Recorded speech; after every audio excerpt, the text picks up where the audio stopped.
tenemos la posibilidad, primero, de alegrarnos de estar aquí. Cada año es más grande el salón, cada año es más la cantidad de gente y, sin embargo, cada año queda gente que quiere entrar, y esto es gracias a quienes, en tiempos como este, deciden que lo mejor es hacer cuestiones que son las que nos van a iluminar la vida, por las que nos llevamos. He preparado mucho para esta reunión porque sé que en una hora tengo que meter demasiado y es demasiado poco tiempo. Y mi idea es que, mi ilusión es que de lo que ahora vamos a hablar en esta hora de nuestras vidas, nos llegue algo, pero no por mística en un orden de vaya a saber por qué, sino porque precisamente toquemos los botones para que nos llegue algo de magias que estas personas han demostrado que pudieron hacer en sus vidas.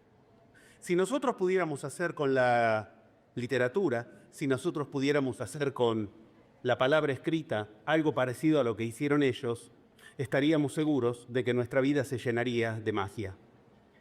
Hablar de Cervantes, de Borges, en una feria del libro ya de por sí es un desafío. Pero hablar de Cervantes y de Borges esotéricos y como un camino hacia la iniciación en una feria del libro, comprendamos que, además de un desafío, es una revolución. Si ustedes tienen la amabilidad de considerar las cuestiones que uno viene a ver a una feria como esta y le hablan de que va a escuchar hablar de Cervantes, de Borges, pero esotérico, si le dicen Cervantes y Borges, es lo que uno espera. En una feria del libro no te va a sorprender que se trate de eso. Pero si te hablan de Cervantes y de Borges esotéricos, ya es un desafío a lo que uno supone que hay detrás de esos nombres. Sin embargo, tenemos una hora para demostrarnos que para Cervantes y para Borges, la literatura puede ser lo mismo que para nosotros, aunque nosotros no queramos ser escritores. Para Cervantes y para Borges, el camino de la literatura era eso. No era simplemente una finalidad, era un camino para algo. Y tenemos una hoja para demostrarlo. Un camino para lo que casualmente los humanos venimos a hacer a este lugar al que nos encarnamos, de acuerdo a ciertas enseñanzas que entran en la palabra esoterismo. Voy a decirlo otra vez. La literatura, la lectura, puede ser un camino para lo mismo que venimos a hacer al encarnarnos a este plano en el que los humanos aprendemos a leer para algunas cosas. Nunca la lectura es una finalidad en sí mismo, no sé si lo han notado. La lectura, uno aprende a leer para estudiar, uno aprende a leer para recibirse de algo, para pasar un buen rato. Creer que para una persona como Borges o para Cervantes la literatura es la finalidad de sí misma, no nos damos cuenta que lo tenemos asociado. Decimos que era Borges y un literato, un escritor. La finalidad era escribir. Si hacemos eso, cerramos la puerta de para qué ellos escribían, de acuerdo a lo que, como ahora vamos a ver, explícitamente lo advirtieron.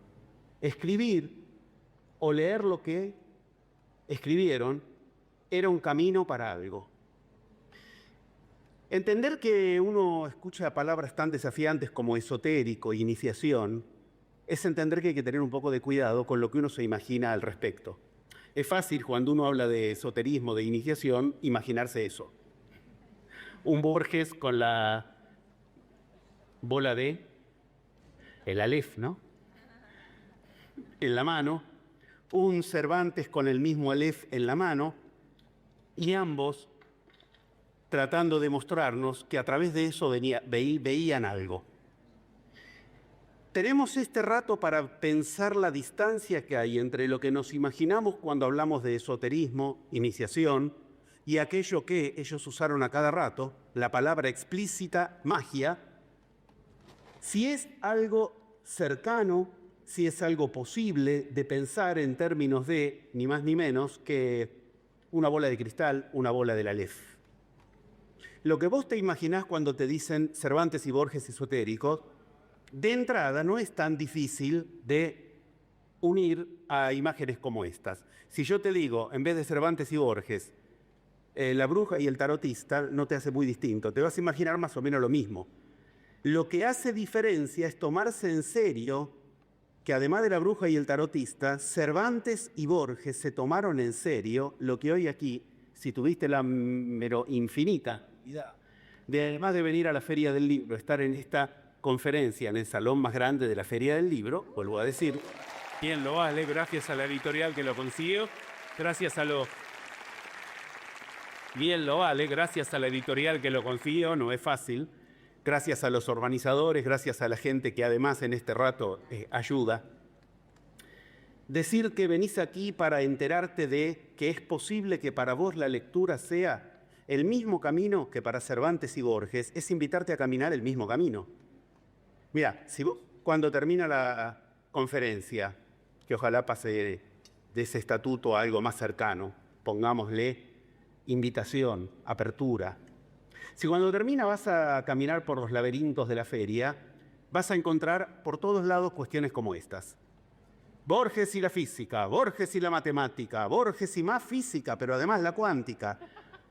Aunque te parezca un poco menos famoso, vas a ver con las mismas cuestiones a Cervantes. Cervantes y la física, Cervantes y la música, Cervantes para organizar un viaje esotérico. Esto lo vas a encontrar en todos lados. Lo que no vas a encontrar es un solo texto que no sea el que hoy estamos presentando aquí, que una las palabras Cervantes, esoterismo, Borges, esoterismo. Sin embargo, demostraremos, si nos aventuramos al viaje, que no hay forma de entrar a Borges y a Cervantes más íntima a Borges y Cervantes que con las claves que ellos manejan, que son claves, me anticipo, esotéricas. Decirte, esa es la llave que abre el mundo cerrado que parece inaccesible de Borges, de Cervantes, está más allá de Borges y Cervantes.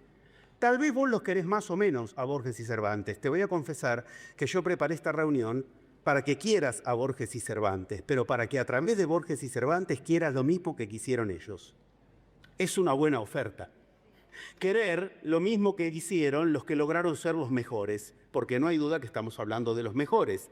Y no hay duda de que de los mejores podés encontrar de todo, menos lo que hoy aquí no solo vas a conocer, sino que vas a encontrar.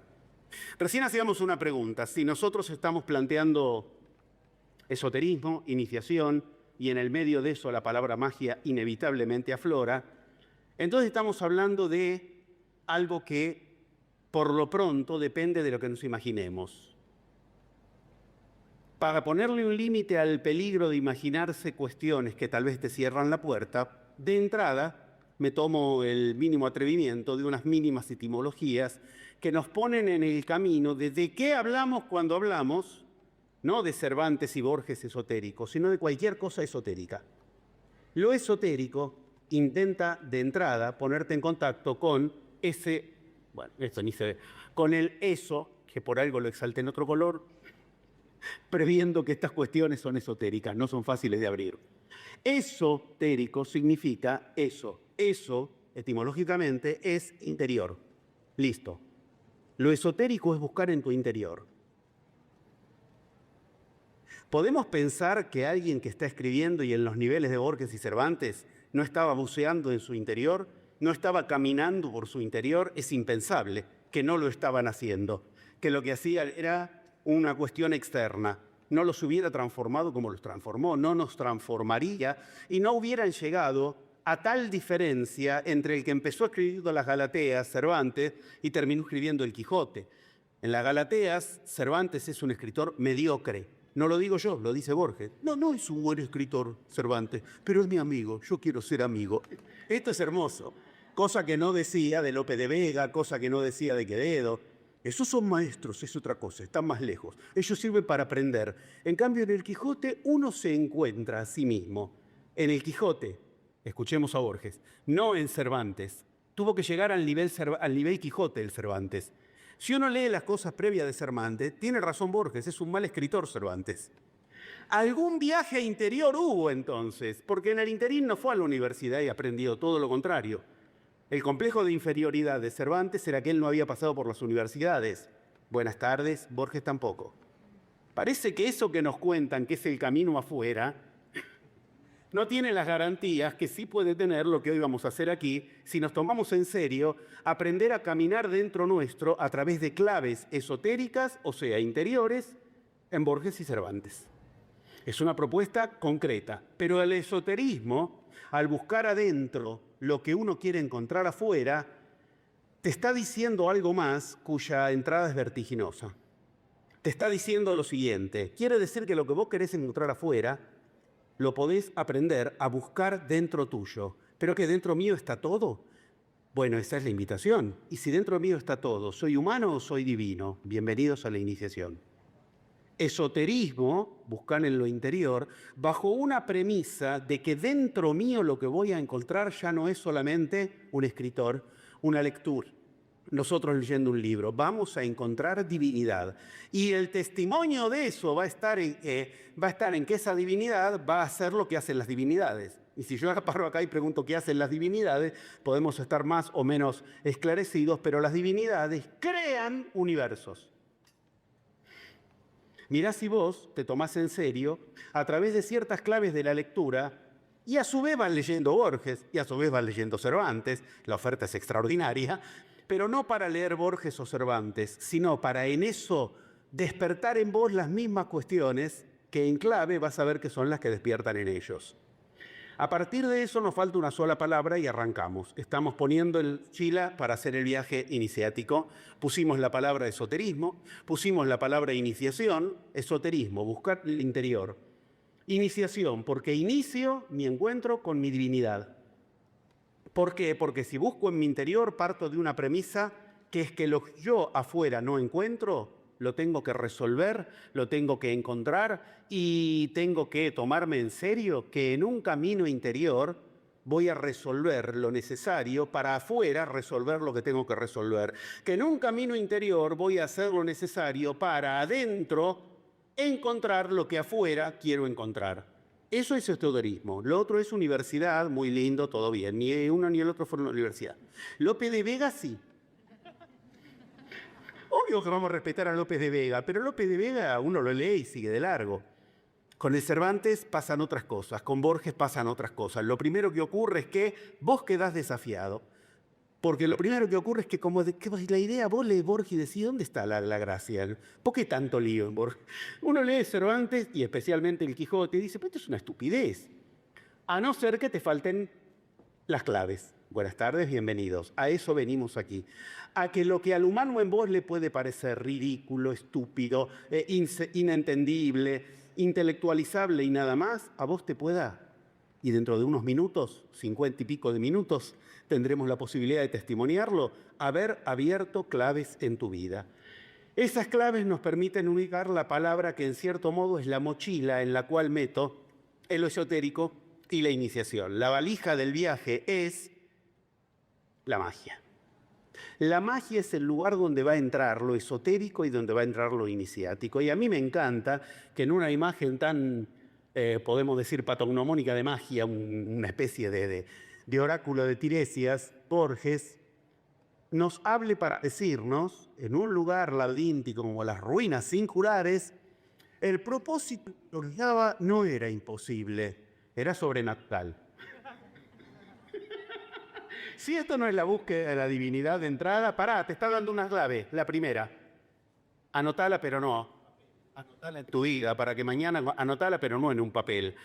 Anotala en tu vida con letras de sangre cuando mañana te levantes frente al espejo y digas, si estoy ante lo imposible, hay una respuesta, lo sobrenatural. Sobrenatural ya nos mete más allá de lo natural, nos mete más allá del humano. ¿Ven que de entrada te está dando una clave? Estás ante algo imposible, estás ante la puerta de lo sobrenatural. Para eso es que escribe aprendiendo a salir de las ruinas circulares. ¿Qué es la ruina circular? Tu vida en ruinas porque siempre repite, círculo, círculo, círculo. Si crees que no es así, mira otra vez tu vida.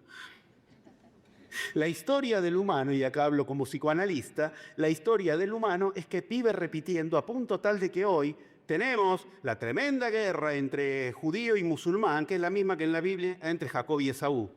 Si esto no es una ruina circular. El mundo en ruinas ante una guerra infinitamente con mayores peligros potenciales, con la misma cuestión circular que le hace de tarapatán, palabra borgiana por excelencia. Cambiamos ruina, laberinto.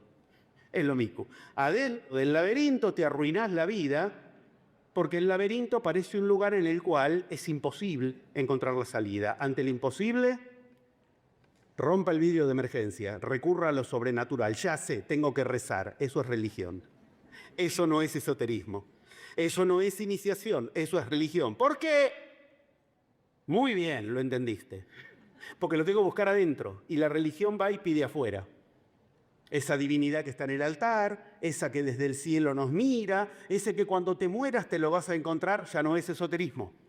¿Comprenden que vamos armando una clave donde tenemos el hilo de Ariadna en la mano? ¿Por qué tenemos el hilo de Ariadna? Porque nada más y nada menos vamos a saber salir del laberinto. Vamos a entrar a nosotros a buscar ahí las claves de por qué no generamos la realidad que queremos. Lo que sí hace Dios, genera realidades a nosotros como humanos que nos enseñan que es de sabios adaptarte a la realidad. A Dios nadie le dice cuál es la realidad, la crea.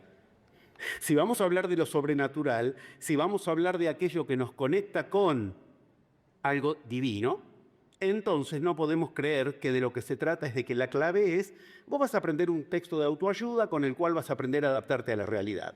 Y adaptarte a la realidad significa la realidad la arma otro y vos te adaptás.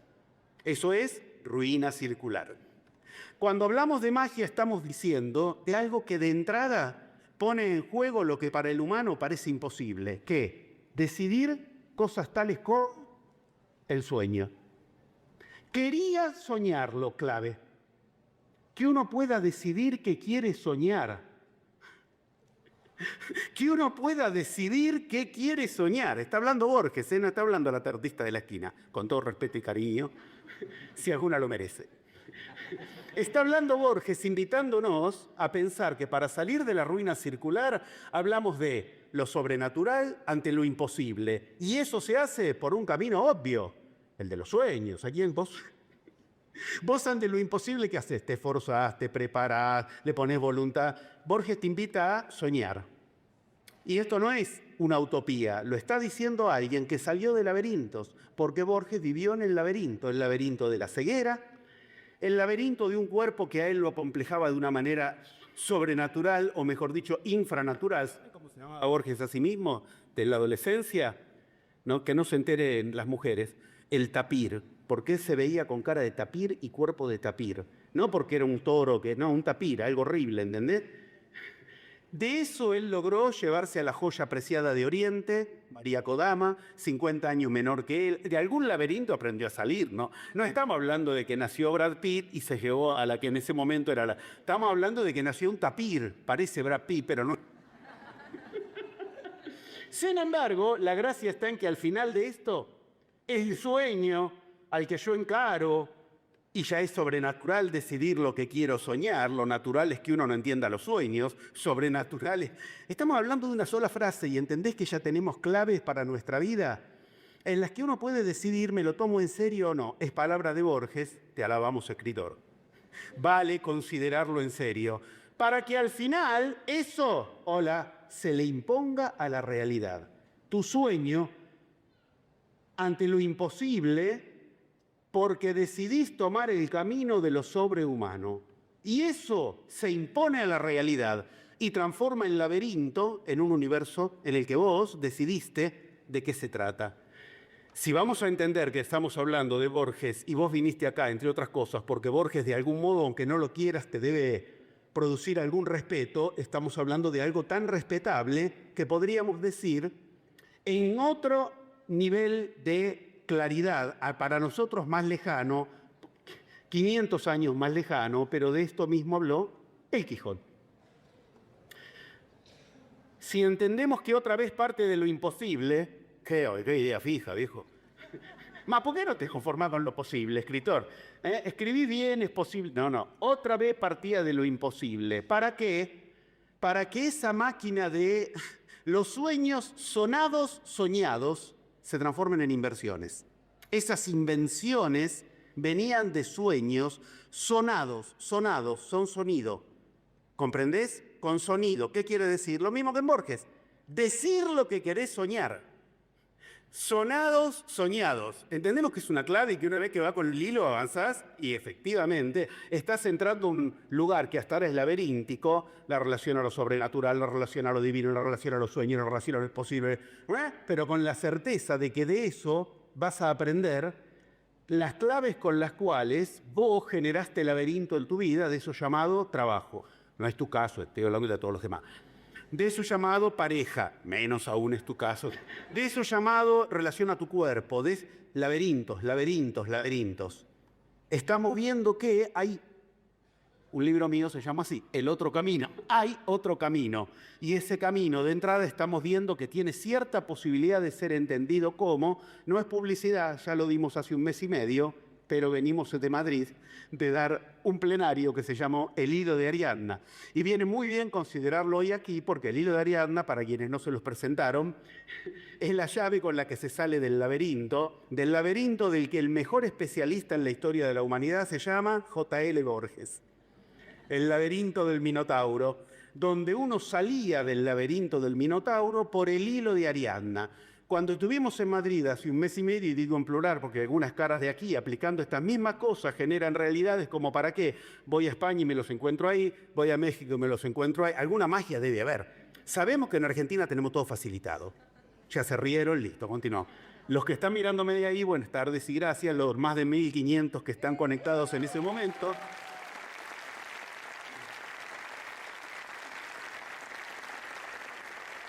Como muchos de ellos no tienen la dicha de vivir en Argentina, por ahí no entienden el chiste, pero es lo que se imagina, es lo que se...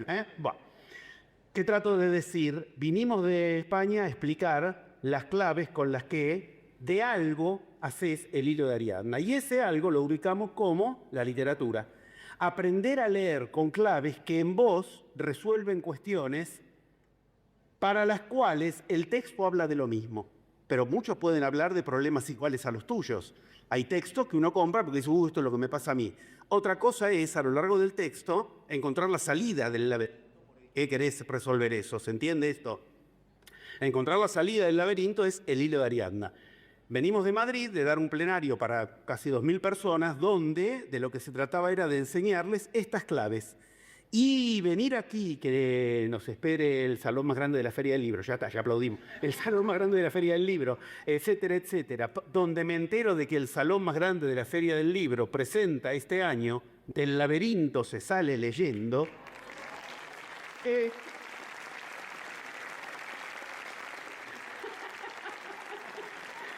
es esto? Lo que acabas de ver 2 laminitas atrás, o 3, ¿qué era? Imponerlo a la realidad. Los organizadores este año me preguntaron, ¿de qué vamos a hablar en la Feria del Libro? Y yo les dije, como yo voy a dar una jornada en España, ¿entendés lo que te estoy diciendo? Que se impuso a la realidad una frase que nos quieren hacer creer que es de Borges. No es de Borges. Borges nunca dijo esa frase, pero es hermosa y la podría haber dicho. Del laberinto se sale leyendo, jamás lo dijo Borges. Hay 500 personas que ya lo saben, más 1.000. Yo creo que todo el resto acá cree que está bien metida marketineramente y parece una frase borgiana. Podría serlo, mas no lo es. No obstante, ¿por qué le llamaron así? Porque yo venía de dar una jornada...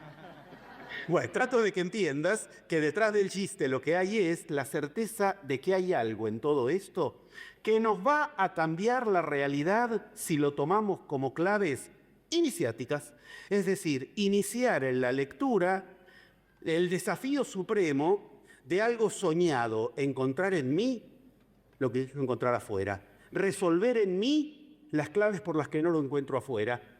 Ese laberinto sonado y soñado, ese laberinto que permite, como te lo acabo de mostrar, imponer a la realidad cuestiones, de entrada permite, entender la clave, romper la idea de la diferencia entre qué es realidad y qué es soñado. Esto le pasó a Borges. Lo que yo te voy a decir ahora lo voy a decir rápido, pero quiero que entiendas que podríamos dar, no una conferencia, un plenario entero al respecto. A Borges le sucedió que en un momento, extrañamente, no sabía si estaba vivo o muerto, despierto o dormido, soñando o en vigilia, porque tuvo una experiencia extrañísima que de entrada quiero que anotes mentalmente 1, 1, 2, 3, 4, 5, 6. Te los puse acá porque no me entraban más láminas. En 6 lugares, este es el Aleph, es esto.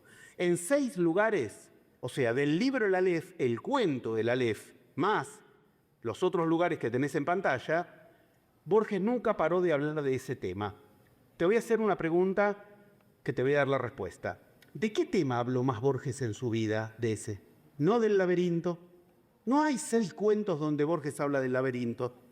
No hay 6 cuentos o 6 poemas donde Borges habla del otro y el mismo. Hay y son fundamentales y son maravillosamente poderosos en cuanto a las claves que brindan.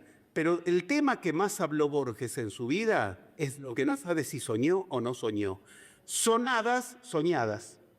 De lo que más hizo sonar. Ahora, lo extraño es que esa experiencia de la que él habló, por la cual en algunos lugares más tarde voy a ser preciso cuál es el lugar, que Borges alcanzó un estado en el que el humano y lo divino rompen la frontera, llamado Satori. Esa particular experiencia que Borges tuvo, la tuvo a través de ejercicio de respiración. No. Aprender a hacer viajes astrales. No. Comprarse una pirámide y metérsela en la pieza y... Es que se ríen, ¿qué van a pensar? Metérsela en la pieza, quemar incienso. Ninguna experiencia de las que vos entendés esotérica cuando dejás la imaginación. ¿Entendés lo que te digo? Toda la experiencia que todo esotérico quiere tener de iniciación en rasgar el velo entre lo humano y lo divino. Tenemos que hablar de algo tan grande como esto. ¿Con qué la tuvo? Con la literatura. Mirá si la oferta concreta y no es real. Borges no hacía esos ejercicios. Cuando Borges va a Japón y le cuenta a un maestro zen, más tarde te lo voy a contar en otro contexto, con otros detalles, la experiencia, el maestro dice, zen le dijo, eso es un satori. Eso es lo que buscamos en este templo. Nadie más lo alcanzó, dice el maestro. Lo alcancé yo solo. Todos los discípulos que están acá, cientos, ninguno lo alcanzó. Usted sí. Con el mismo camino que vos venís a recorrer de acá. Yo que enseño estas cuestiones te digo, no se trata de aprender a respirar. ¿Querés aprender a respirar? A otro le gusta aprender violín, me da lo mismo. ¿Querés hacer meditación? A otro le gusta aprender piano. ¿Entendés lo que te digo? Hay unas claves que o se hacen en todo, porque la divinidad está en todo, o no las encontrás en nada. A partir de esto entendamos que si yo te digo, ahora, por favor, mantené mentalmente esto, de lo que más habló Borges en su vida es de esa experiencia. Y él mismo se remitió a eso. Y yo acá puse las que me entraron. Por ejemplo, no puse la que él dice, usted tendría que leer eso para entender lo que me pasó, pero no se puede entender, dice Borges. Mateo 25:30, un poema que vos lo lees y medio lo lees de afuera. Es el momento en que está en la cruz y el momento en el cual Cristo se acuerda de que si vos viviste limitado a lo que podías y no podías, Dios te va a repudiar. Parece que esto se les pega en las Biblias, no se lo lee normalmente. De eso Borges inventó un poema, le llama Mateo 25:30, y ese poema para él es el que mejor refleja lo que a él le pasó, que no se puede reflejar con palabras. Insisto en eso por lo que ahora vamos a retomar. Pero te estoy diciendo, eso no lo ves ahí. ¿Qué te estoy tratando de decir? Habló mucho más que estas 6 veces. Tanto que a veces lees cosas y te enterás después de que ahí estaba hablando de eso él. A partir de estas cuestiones podemos estar advertidos de lo que pasó en un reportaje muy al final de la vida de Borges. No era un reportaje, era una charla con un amigo que a su vez era investigador. De todos los que viste recién, ese texto es al que me refiero. Un argentino lo tradujo, la charla con Barlstone, que Borges tuvo con Barlstone, y a esto voy a referirme ahora. Insisto en que por favor entiendas que tengo 1 hora de tiempo para meter cosas que son literalmente infinitas. Yo voy a extractar 2 parrafitos de esa charla, como después voy a extractar algunas partes de Quijote o algunas partes de Borges de diferentes lugares. Te pido por favor que entiendas que si las puse es porque las considero esenciales. La charla con Barlstone es una charla en la que es un libro así de grueso. Sin embargo, todo el libro retorna contra exactamente esta cuestión cuando Barton le dice: usted ha buceado en los escritos místicos, los gnósticos, la cábala, el libro del esplendor. No son las cosas en las que pensás cuando pensás en Borges, ¿no es cierto? Cuando pensás en Borges pensás literatura, por ahí si paseaste un rato por la feria del libro, bueno, lo relacionás con la física, con la matemática, con la geometría. No son las cosas en las que pensás cuando pensás en Borges. ¿Entendés que esto ya es un viaje iniciático? Está yendo hacia una frontera que hasta ahora parecía imposible. Si yo te decía, vamos a hablar de cábala, gnosis, el Zohar, el libro del esplendor, bueno, ¿de qué autores nos vamos a regir? No se te hubiera ocurrido Borges. En uno de de las charlas finales de la vida de Borges, le estaban diciendo: usted de lo que leyó es de esto. El público no solo no se había enterado en 1986 cuando murió Borges, viene bien recordarlo, porque así como te ponen la frasecita en la feria del libro del laberinto se sale leyendo, y es una frase borgiana, pero no es de Borges, coincide la 50 edición, que es esta, todos lo sabemos, con el 40 aniversario de la muerte de Borges, nada más lejano a Borges. Si algo Borges no quería, es que la gente piense en la muerte de Borges. De hecho, tuvo lo sabemos, inquietud de irse a morir a otro lado para que la gente no hable de la muerte de Borges. Y tuvo la astucia de morirse en el momento que se murió. ¿En qué momento se murió? En medio del Mundial de Fútbol. Vos tenés a alguien le importó en Argentina que se había muerto. Era lo que él quería. Se impuso a la realidad. Eligió cuándo morir y empezamos a entender que hay que tomárselo en serio. 1986, 14 de junio, muere Borges. ¿Qué pasó el 22 de junio de 1986? El gol a los ingleses. ¿Vos te crees que a Argentina le importó? De Maradona a los ingleses, dice, estábamos en el Mundial, y 7 días después se te ocurre salir campeón del mundo. Mirá qué astuto Borges. Eligió morirse en un lugar en el cual no se hable de su muerte, y en una fecha en la cual de lo que menos le importara a la gente de la muerte de Borges. Aquí estamos recordando el 40 aniversario. Borges se enojaría. Estas son maneras de entender que hay que pensar con otras claves, porque tal vez Borges no aceptó la idea de muerte que nosotros aceptamos como humanos. Ahí termina una vida, ahí termina una encarnación. Hijo de Luis, ¿pero eso qué? ¿Eso sabes qué es? El libro del Zohar, el libro del esplendor. ¿Eso sabes qué es? Gnosticismo. ¿Eso sabes qué es? Lo que, retornando, último momento de su vida, le dice, pero es lo que usted estudió. Y él dice, he estudiado todo lo que pude. Borges no tuvo abuela, no sé si saben, es una broma. Tuvo abuela inglesa. Pero Borges era un tipo con un ego grande como la obra de Borges, pero se escondía detrás de una cierta humildad, porque se sabía enormemente orgulloso de sí mismo. De un tapir a ser Borges, tenía con qué, tenía con qué. Bueno, él siempre se esconde detrás de frases que uno dice, qué humilde este tipo, no le creas, es Borges. Nada es lo que parece, es Borges. Bueno, he estudiado todo lo que pude. Usted se ha interesado por los místicos, le dice Barton. Y esto es algo muy serio. A cada rato Borges trataba de que quede claro que él no era místico. Te acabo de decir 2 láminas atrás, de lo que más habló es de una experiencia que hasta esta conferencia vos hubieras dicho es una experiencia mística. Esa experiencia mística para él no era una experiencia mística. Abro la pregunta. ¿Qué eras, Borges? Si de lo que más leías era de lo que todos los humanos mortales, nosotros, los simples mortales, creemos que es misticismo, último reportaje de los últimos de tu vida, tanto que fue un libro, o sea, tan importante, y vos me decís lo mismo que dijiste siempre. No, yo no soy místico.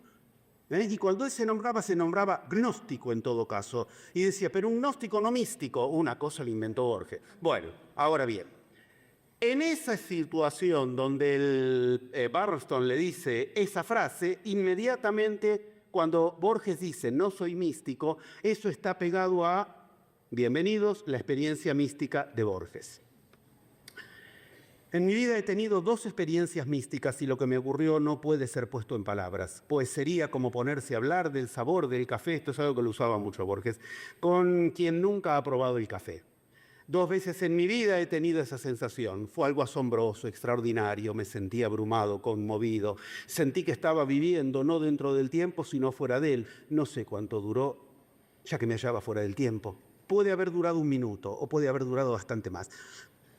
Pero sí sé que he sentido eso en Buenos Aires. No se fue a un templo a la India. No estaba en los lugares donde creemos que ocurren esas experiencias. Esto, bienvenidos. No sé si te enteraste, estás en Buenos Aires. Y no es que Buenos Aires tenga un centro especial en el que esto ocurra. Quiere decir, te puede ocurrir por cuestiones como esas, que nada tienen que ver con donde vos crees, donde como humanos creemos que puede llegar a ocurrir. No te olvides, el abad del templo Zen dijo, de esto de acá adentro ninguno lo logró, ¿eh? Y este tipo caminando por el puente de Constitución tuvo la experiencia. Acá, ¿cuánto? 20 cuadras, 30 cuadras.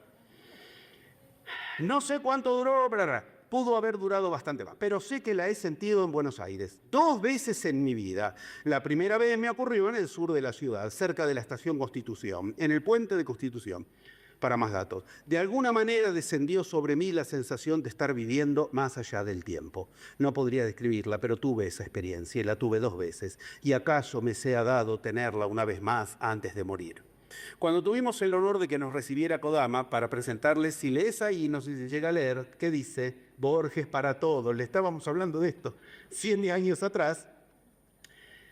Ya le estábamos presentando estas cuestiones y yo, obviamente, me aventuré como torpe a preguntarle por las cosas que si yo no tenía Borges, le quería preguntar delante. Le pregunté a Kodama, con discreción, por esa segunda experiencia, porque él relata la primera. Y Kodama demostró que no tenía en absoluto claro cuál era la segunda experiencia. Dijimos antes, parece que son cosas de las que no para de hablar, pero de las que no se puede hablar. Acá tenemos claro. Con la compañera de vida, ella no sabía cuál era la segunda experiencia. No obstante, en una de las que antes dije, como las notas en juego, donde se juega eso, Borges contando que en el monasterio de abad de Japón, a Borges, el abad del templo le dijo que lo que había experimentado Borges es el satori. En esta nota, que es una conversación entre la persona a la que Borges le contaba esto y Kodama, Borges ya había muerto hace mucho, en esa nota Kodama vuelve a referirse al tema y demuestra lo mismo que nos demostró a nosotros cuando nos encontramos con ella, que ella no tenía mucha idea, porque dice, sí, le pregunta lo mismo, como esta es una investigadora de esto, le pregunta, la segunda experiencia, María, la segunda experiencia, entienden, ¿no? De las 2 que dijo, y María Kodama, sí, debe haber sido cuando estuvimos en Japón con él. No fue ahí. ¿Por qué? Porque el abad lo invitó a ir para reproducir la experiencia. En el interín Borges se murió. No llegó a hacerla ahí. ¿Me entendieron? La idea era que se iban a instalar 1 año en Japón. No llegó a hacerlo. Pero esta es una muestra de que no fue. Además, no hay duda, te lo acabo de leer. 2 veces en Buenos Aires, lo dijo Borges. O sea, mirá particularmente la necesidad que tenés de considerar claves, que obviamente Kodama tuvo un montón de méritos, mantuvo la obra de Borges, por supuesto, pero no participaba de las cuestiones más, literalmente, imposibles de Borges. María Kodama era muy intelectual, y Borges de eso continuamente, como él decía, María, no sufra tanto, pensando así, ya se le va a pasar con los años. Eso de querer resolver las cosas con la cabeza, ya se le va a pasar.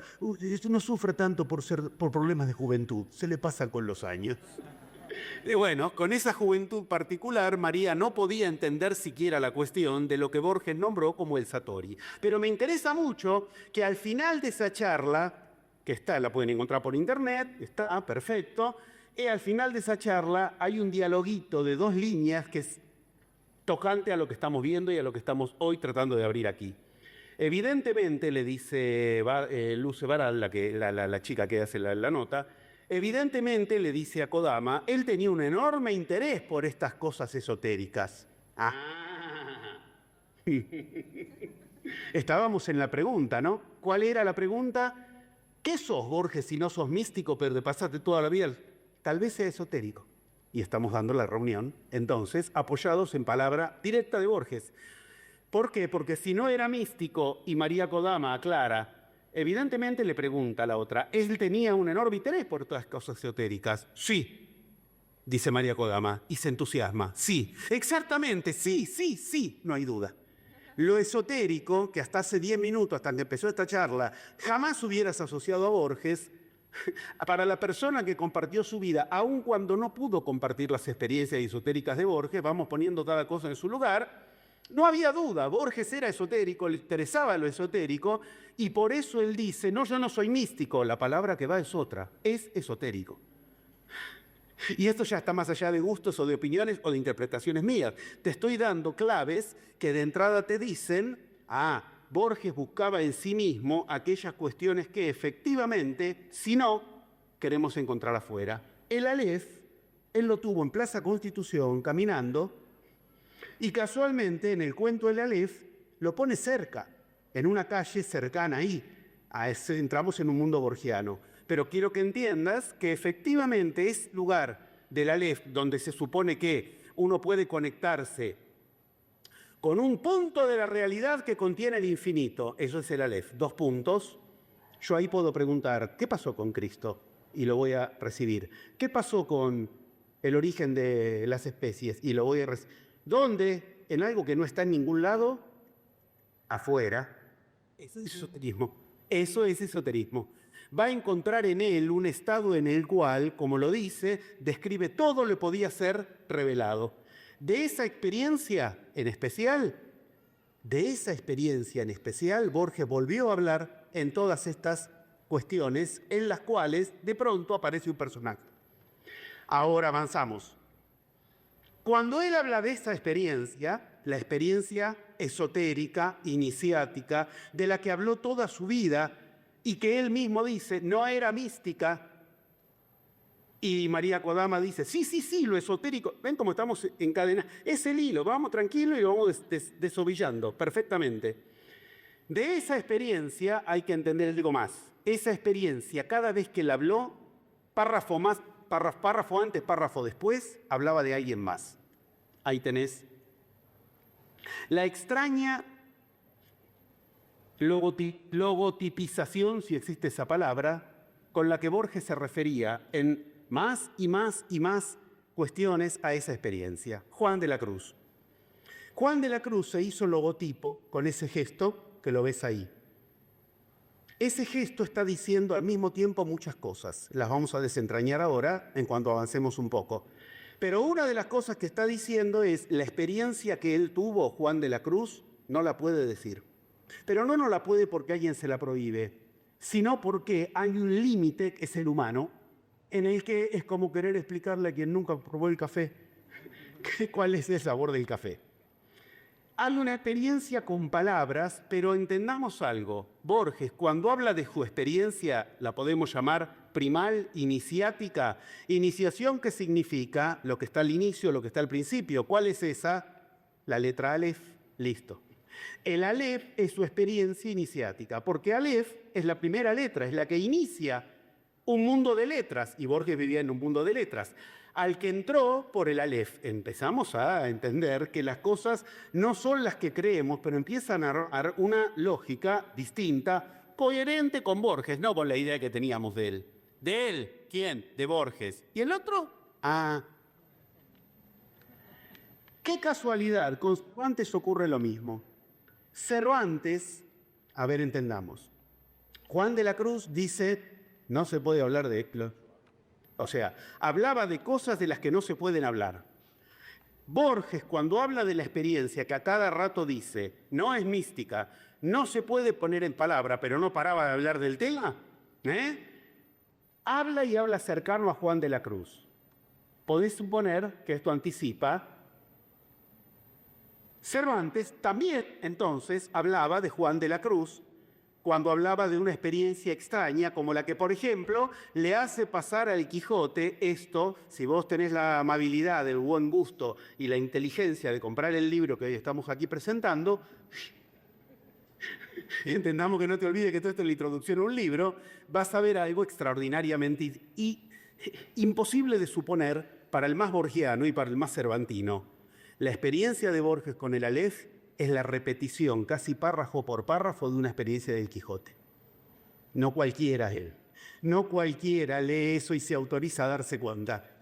El Quijote tuvo una experiencia en una cueva de Montesinos, donde hasta de entrada, y esto lo vas a ver perfectamente homologado en el estudio del texto, que homologa lo que le pasó, los detalles, las frases. O sea, Borges extrajo algo que así como Juan de la Cruz lo vivió, pero no se podía hablar, Cervantes lo vivió, pero no se podía hablar. ¿Por qué? No porque no se pudiera poner un límite de palabras simplemente. Mi amor, hablamos de la Inquisición, queridos. Estamos hablando del 1600. No se podía hablar de eso. Por eso Juan de la Cruz. Cervantes no habla de Juan de la Cruz, habla todo el tiempo de una experiencia idéntica a la que había tenido de la Cruz, pero no lo puede nombrar ni lo puede citar. Yo no sé si tienen claro de quién hablamos cuando hablamos de Juan de la Cruz, el medio monje, y lo llamaba su amiga, ahora vamos a ver, Teresa de Jesús. Medio monje porque era así. Ya está, no te olvidas nunca más de Juan de la Cruz. Ella le decía que él era medio monje, la otra mitad lo iba a encontrar después de morirse. Ese medio monje, que con ella fundó la Orden de Carmelitas Descalzas, cuando a la iglesia la Orden de Carmelitas Descalzas la puso en aprietos. ¿Por qué? Porque la austeridad en la que vivía el Vaticano, ¿no? Está claro, ¿no? La austeridad de las Carmelitas Descalzas y el Vaticano mostraban que dejaban en falta al Vaticano, soy claro en lo que estoy diciendo. A partir de eso le hacen una oferta que no puede rehusar a Juan de la Cruz. Renuncia a las Carmelitas Descalzas, cerrá la orden y nosotros te damos jerarquía eclesiástica. Pasaba a ser, no sé, cardenal, obispo. ¿A qué no saben lo que eligió? Obviamente que no. Lo ataron a un inodoro y estuvo meses atado al inodoro, en el cual además tenía que hacer sus necesidades y no le dejaban vaciarlo. No había botón, no sé si me explico. Se toma una enfermedad terrible, empieza a padecer, pues bueno. Ese Juan de la Cruz, entendamos que, ya vamos a ver si hoy nos alcanza el tiempo a dónde continúa la cuestión, pero ese mismo Juan de la Cruz es el que de pronto lo que va a hacer es escribir de una experiencia mística que él tuvo, por la cual, ahora vamos a verlo, por la cual no había posibilidades de ponerlo en duda. Él había llegado a un estado que al describirlo es parecidísimo al de la Lez, pero que a su vez en el Quijote, Cervantes también lo cuenta en la experiencia llamada la Cueva de Montesinos. ¿Soy claro? Entonces como que comparten algo entre los tres. Algo, un secreto, del cual todos dicen lo mismo, no pueden hablar, pero Cervantes no podía hablar de eso porque lo quemaban en la hoguera. Cuando abrís a Cervantes en clave esotérica, entendés que el noble caballero de la triste figura era el noble caballero de la triste figura. ¿Por qué? Porque la cábala estaba triste, porque era judía, y si vos te decías que era cabalista, te quemaba en la hoguera. Entonces, el noble caballero, el que sigue la cábala, así se nombraba, igual que hoy, un caballero. Hoy más o menos yo te digo caballero y vos lo entendés, eran igual. Le puso una letra más y transformó eso en lo que... es una locura, claro, es un tipo que está haciendo magia, parece una locura. Y Sancho representa a cualquiera de nosotros hasta hoy las 7 de la tarde de aquí. El que diría, ¿qué tiene que ver lo esotérico con todo esto? Es una locura, los sueños son, etcétera, etcétera, etcétera. A partir de esto entendamos que ya estamos en ciertos lugares de lo que, de entrada, signamos. ¿Qué signamos de entrada? Primero que tengo 10 minutos más, no se olviden. ¿Qué signamos de entrada? Que era lo que era imposible lo que les interesaba. Desafiar lo imposible. Bueno, podemos decir, si yo ahora tengo que ubicarte, ¿quiénes son? No en literatura, místicos, que no hay duda que son místicos, que se las vieron con lo imposible. De esos tres, Borges y Cervantes hicieron sus referentes. Cervantes, en la Galatea, dice, Fray Luis de León tuvo una experiencia como esta que estamos diciendo. Y Cervantes se confiesa admiradores a quien sigue, a quien reverencia. ¿Qué hacía Fray Luis de León? Cábala, filosofía, pitagorismo, pensamiento hermético, neoplatonismo. Fray Luis de León 5 años estuvo preso por la Inquisición. Pero en el momento en que escribía Cervantes ya se lo podía nombrar, por eso él lo nombra. En cambio, a Juan de la Cruz no lo puede nombrar, pero Borges por igual toma a los dos como referente, igual que Cervantes. No tomaron a Lope de Vega o a Quevedo, no tomaron a un genio de la literatura, tomaron a gente que hacía experiencias místicas. Lo mismo pasa con Teresa de Jesús. Teresa de Jesús, fundadora, cofundadora de la Orden de las Carmelitas Descalzas, tenía experiencias místicas y Cervantes escribe de Teresa de Jesús y de Fray de León que es a quien él reverencia. Y a ella, a Teresa de Jesús, directamente le compone todo un poema.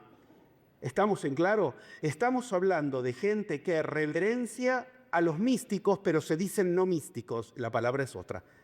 Hasta hace un rato parecía que era difícil encajar los dos mundos. Ahora lo que es difícil es separarlos.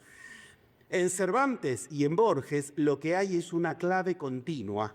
Y esa clave, hasta acá intenté por todas las vías que te sirva para que si vos querés encarar Cervantes y Borges con las claves esotéricas, te animes a esa iniciación. Ahora reservo estos minutitos para... ¿Y qué me traería la iniciación? O sea, ahora ya no es Cervantes y Borges el tema. Ahora es lo que por igual, Cervantes, Borges, Fray Luis de León, Santa Teresa de Jesús, cualquiera que se mete en estas cuestiones en clave mística puede entender qué es de lo que se está hablando. Yo no quisiera pasar de largo, por lo menos tampoco le quiero dedicar ya tanto tiempo porque quiero que te lleves cosas para tu vida y no solamente cuestiones de saber, pero en el Quijote vas a encontrar descripciones, que acá las tenés totalmente detalladas, descripciones de que de pronto tuvo una experiencia rara el Quijote. Se encontró con una peregrinación que él no sabía si era de este mundo o de otro mundo, y describe con frases que yo acá te las exalté, algo. Ese algo es alguien lleva a un muerto y a ese muerto lo llevan a enterrar a otro lado. De lo que está hablando ahí, no tengo tiempo ahora de ponerme a leer cada frase, pero ahí las tenés, por lo menos claramente están especificadas. Entendeme lo que te estoy diciendo. Se encuentra con una procesión en la cual lo que sucedió fue que llevaban un muerto a otro lado, de una ciudad a otra ciudad. Y en el momento en el que se encuentra con ellos, dice, murió en Baeza, murió en Segovia, lo llevan a Baeza. Lo que está describiendo es exactamente lo que ocurrió con Juan de la Cruz. ¿Ves lo que hace como juego? Da claves que te dicen, acá hay claves de iniciación que yo sigo. Dice, ¿por qué? Porque él, el Quijote, dijo algo tremendo que no lo quiero pasar de largo. Cuando el Quijote se encontró con eso, ¿qué dijo? Esta sin duda, Sancho, debe ser grandísima y peligrosísima aventura, donde será necesario que yo muestre todo mi valor y esfuerzo. Ahí se inicia la iniciación. Ahí se inicia tu iniciación, ante lo que te ponen lo imposible, límite. ¿Por qué? Porque él no sabía si eso era de este mundo o de otro mundo. Estamos en el Aleph, estamos en un encuentro con lo que te pone ante lo imposible. Cuando él se encontró con eso, mirá dónde estamos, capítulo 19 del Quijote, o sea, recién empezaba esa experiencia de iniciación. No estaba en el primer Quijote, entendamos que estamos hablando de un libro que entre los dos libros tiene el primer Quijote y el segundo 122 textos. Sin embargo, estamos en el capítulo 19, ahí se iniciaba su iniciación, en una experiencia igual a la de Juan. Y esa experiencia de San Juan de la Cruz, miren, rápido, le dicen, ¿y de qué murió? Le preguntan, él a los que llevaban en un cajón un muerto. Una cosa ridícula. Se encontró en un camino con gente que llevaba un cajón, y le pregunté, ¿y de qué murió? Y dice, primero, a Sancho se le erizaron los pelos de la nuca, ¿Y de qué murió? Preguntan, y dice, de calenturas pestilentes. Listo, no te olvidas más de esa frase. Juan de la Cruz. Juan de la Cruz, ¿de qué murió? Calenturas pestilentes. ¿Por qué? Porque lo habían atado al inodoro y le daban latigazos. Y se le infectó por las mismas bacterias que salían del inodoro. No me hace falta explicarlo. Se murió cuando a Juan de la Cruz lo dejan prácticamente morir ahí. Él pide en los últimos momentos ir a otro convento, que lo lleven como pudiera. ¿Cuál? Donde más lo odiaban. ¿Entienden que se pone ante lo imposible? Se pone ante lo que precisamente, si él ahí logra generar una realidad como la que él quiere, no hay duda, no lo hizo desde el humano. Él que quería que cuando él muriera lo llevaran a otra ciudad. Ninguno de la iglesia le iba a hacer ese favor, porque era como honrarlo al que era el de la deshonra. Creo que lo pueden entender, siempre la misma historia. Bueno, en el otro lugar ocurre que una monja de ahí, lo que sería una monja, una abadesa, se encuentra con la petición de él que había dejado antes de morir y la lleva a cabo. ¿Y cómo la lleva a cabo? Entre dos ciudades, cual él muere en una ciudad y lo llevan a otra ciudad. Al muerto lo trasladaba por un cajón. Eso mismo es lo que describió Cervantes. Las ciudades estaban entre sí, no podía decir las mismas ciudades, Segovia y Baeza. Cambió la ciudad, una que estaba a 11 kilómetros, 11 es un número de cábala. Y entre el inicio, o sea, de la ciudad que partió Juan y de la ciudad de la que partió el muerto en el Quijote, hay 11 kilómetros de diferencia, ¿soy claro? Y el recorrido es 333 kilómetros, son todas claves de cábala. Lo cual dice, está siguiendo las mismas claves. ¿Cuáles claves? Esas en las cuales, de pronto, él se descubre a sí mismo, Juan, igual que Cervantes hace descubrir a Quijote, en que no sabía si lo que estaba viviendo estaba en una vida humana o en una vida divina. Está diciendo, atravesó el límite. ¿Con qué? Con la experiencia por excelencia. Y esta es la que yo quisiera que te lleves a tu casa. Señoras y señores, estamos hablando de que eso es un camino que para Juan de la Cruz ocurría en Israel, en el norte, en una montaña llamada Carmelo. Y él enseñó que ese Carmelo está dentro nuestro y que las claves son claves con las que se alcanza el estado más alto de perfección en el humano, la unión con Dios. Y esas claves son claves de la cábala. No podía decir que eran de la cábala. ¿Por qué no lo podía decir? Porque la cábala es judía. Pero quiere decir, estaba absolutamente interesado en lo mismo que Borges y Cervantes. Borges dijo, Cervantes es mi amigo, en cambio Quevedo es un maestro, es otra cosa. Era íntimo. Cervantes enseñó las claves de la cábala, que son las mismas que en 11 pasos hemos develado como las que permiten ubicar estas claves que quiero que te lleves a tu casa. Primera, lo que no encontrás afuera es porque el problema está adentro. ¿Con qué se lo encuentra adentro? No poniéndote del lado de lo humano en vos, sino de ir a buscar precisamente lo que el humano en vos dice, ese es mi límite, no lo puedo lograr. Así lo hizo Cervantes, así lo hizo Borges. Interesados a tal punto en lo que es precisamente el mundo esotérico, que aclararon siempre, esto no es místico, porque no es que uno, mientras tanto, no genera la realidad que quiere, la tiene que generar. Llegando a nivel tal de que, así como Borges en los reportajes, en los textos, de lo que más habló fue de esa experiencia, no mística, quedó claro, esotérica, cuando Borges todavía no podía generar la realidad que quería, y termino con esto, y lo invitaban por el sándwich y la coca, literalmente a hablar, lo invitaban a dar conferencia por el sándwich y el tecito. Él iba a todos lados, atravesaba toda la ciudad, tenía que ir. Él decía, no tengo el dinero para el colectivo, si ustedes me lo pagan, yo voy. ¿Entendamos? Lo invitaron a hablar, grupo de señoras mayores, que no tenían mucha idea de qué iba a hablar Borges, y a que no saben de qué habló, la experiencia mística. Cuando esa noche contó eso ahí, o sea, iba a hablar con el grupo de las viejas del barrio, a ver si me entienden, y él seguía hablando del tema, ves que necesitaba hablar de lo que no se puede. Concluyo diciendo que cuando él le contó a María Kodama esto, le contó al mismo tiempo, cuando él le hablaba en esas experiencias donde lo llamaban, y él hablaba de ese tema, que él había, y esto lo sabe poca gente, sido participante de mesas de espiritismo. No es el Borges que te supones, ¿no? ¿Cómo es espiritismo?, le dijo María Podó. Si usted no tiene religión. No, no era religión. Lo que yo quería era el encuentro con eso, que no hay duda de que si uno lo encuentra, se encontró con lo que viene de otro lado. Y le dice Kodama, ¿y lo encontró Borges? Que no se trataban de vos. ¿Y lo encontró Borges?, le pregunta. Y Borges le dice, mire, terminamos de comer y tuvimos que poner todas las manos sobre la mesa. La experiencia típica que todos más o menos conocemos. Y María, ¿sabe lo que pasó? La mesa se movía. ¿Cómo que se movía la mesa? ¿Qué vio Borges? Te recuerdo que Borges era ciego, María. ¿Qué vio Borges? Y dice María que Borges sonrió y le dijo, mire, yo no sé lo que vieron, pero esa noche, María, la mesa se movía. No puso en duda en absoluto lo mismo que yo no pongo en duda aquí. No sé lo que esta noche viste aquí, pero esta noche aquí la magia se sentía. En este día la magia se sentía.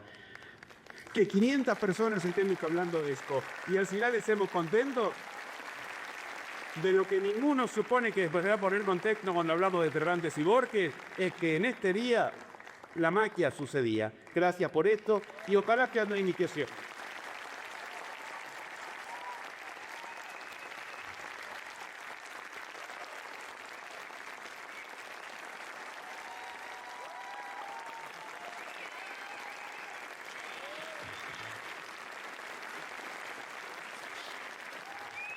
¿Les gustó?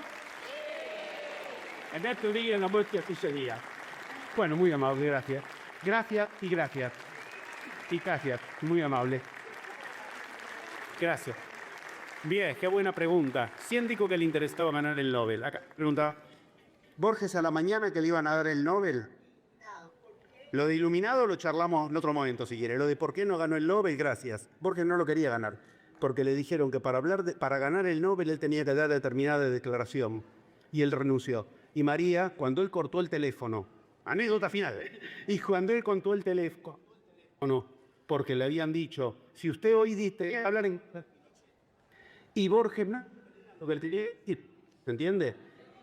Tenía que hablar en contra de Pinochet. Aunque te parezca raro, Borges no lo quería Pinochet. No se crean la idea del Borges gorila. Lo que sí ocurría es que él no quería que le digan lo que tiene que decir. ¿Soy claro? Lo llamaron a la mañana de la tarde en que decidían el Nobel y le dijeron, señor Borges, si usted dice tal cosa esta tarde, tiene el Nobel. Borges dijo, no, yo voy a decir lo que tengo para decir. María Kodama estaba al lado. Se ha hablado de larga distancia, estamos hablando del año 70 y pico. Cortó y María Kodama le dijo, ¿estás seguro de lo que acaba de decir? Porque se dio cuenta. Y Borges le dijo, le prohíbo que me vuelva a hablar del tema. Él decidió que el Nobel no lo iba a tener. Eso es generar realidad propia. Gracias. Gracias por la pregunta. Pero eso sí lo que...